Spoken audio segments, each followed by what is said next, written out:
അതിവേഗം വളർച്ച രേഖപ്പെടുത്തുന്ന മേഖലയായി സൗദിയിലെ ലോജിസ്റ്റിക്സ് രംഗം മാറിയെന്ന് സൗദി ഗതാഗത മന്ത്രി.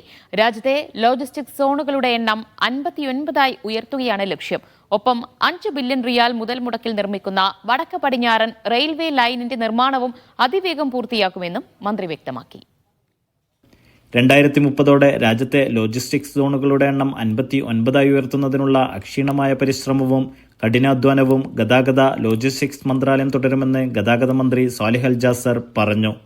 റിയാദിൽ സംഘടിപ്പിച്ച സപ്ലൈ ചെയിൻ കോൺഫറൻസിൽ പങ്കെടുത്ത് സംസാരിക്കുകയായിരുന്നു മന്ത്രി.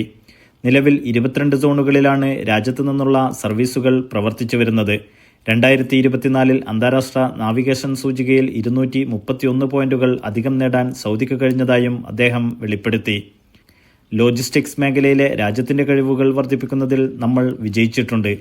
പ്രധാന അന്താരാഷ്ട്ര കമ്പനികൾ പ്രാദേശികവും അന്തർദേശീയവുമായ ലോജിസ്റ്റിക് മേഖലയിൽ നിക്ഷേപം നടത്തിയത് ഇതിന്റെ തെളിവാണ്. സ്വകാര്യ മേഖലയുമായി സഹകരിച്ച് തുറമുഖങ്ങളിൽ 18 ലോജിസ്റ്റിക്കൽ സോണുകൾ സ്ഥാപിക്കുന്നതിനുള്ള കരാറുകളിലും നാം ഇതിനകം ഒപ്പുവെച്ചിട്ടുണ്ട്. ഇതുവഴി രാജ്യത്തേക്കെത്തുന്ന നിക്ഷേപം 10 ബില്യൺ റിയാൽ കവിഞ്ഞെന്നും മന്ത്രി വിശദീകരിച്ചു. Naushad റിക്കൂർ, media 1, Dammam.